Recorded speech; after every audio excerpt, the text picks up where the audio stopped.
Cette vidéo a comme objectif de faire un focus sur la notion d'intérêt général qui est apparue dans la loi ASAP du 7 décembre 2020. Un petit rappel, la loi ASAP est une loi portant sur la simplification de la vie publique et est souvent appelée une loi fourre-tout car on y trouve des nouvelles réglementations concernant la sécurité, mais aussi la commande publique. Comme on le voit ici, depuis février 2020, cette loi suit un circuit complexe au sein des institutions. Finalement, le 7 décembre 2020, la loi Accélération et simplification de l'action publique a été promulguée. Nous nous appuyons comme d'habitude sur l'agglomération de Gianville, une collectivité fictive dont les personnages se posent beaucoup de questions et essaient d'avancer et de se perfectionner en matière de marché public. Par exemple, Emma, qui travaille au service de la commande publique. Kevin, dans les services techniques de Gianville, se pose la question: est-ce que je peux passer un marché de gré à gré en cas de motif d'intérêt général? Comment dois-je m'y prendre? Il existe déjà dans le code de la commande publique des modalités pour se passer des mises en concurrence. C'est en particulier l'article L2122-1 du code de la commande publique.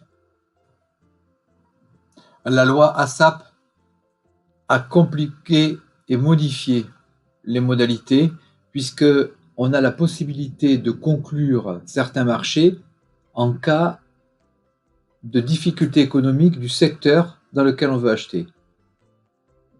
Ce qui rentre de suite dans un domaine un peu plus subjectif que le texte initial de la commande publique.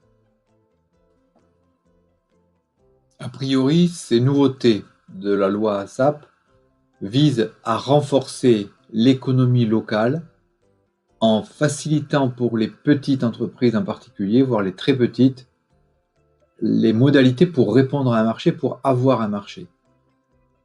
Contrairement à ce que le code de la commande publique de manière générale préconisait, il faut toujours un certain formalisme, une certaine mise en concurrence, des délais. Il ne s'agit pas par cette clause d'autoriser un achat libre par l'acheteur public auprès de petites entreprises locales.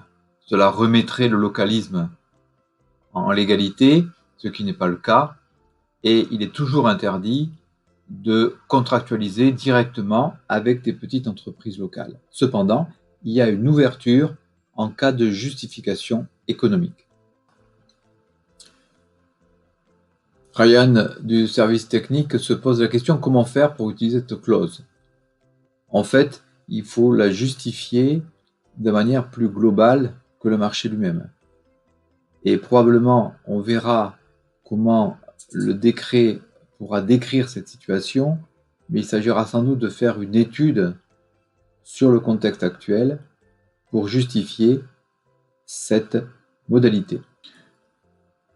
La justification du recours à l'intérêt général se fera par l'intermédiaire d'un rapport global sur l'économie locale en liaison avec la relance due à l'urgence sanitaire et à d'autres facteurs. Et il s'agira de faire le lien entre cette économie locale et ses problématiques et les besoins de l'acheteur public. N'hésitez pas à nous contacter pour avancer sur ces modalités de passation qui sont nouvelles, qui peuvent être intéressantes, mais à manier avec beaucoup de prudence et avec beaucoup de justifications économiques et territoriales.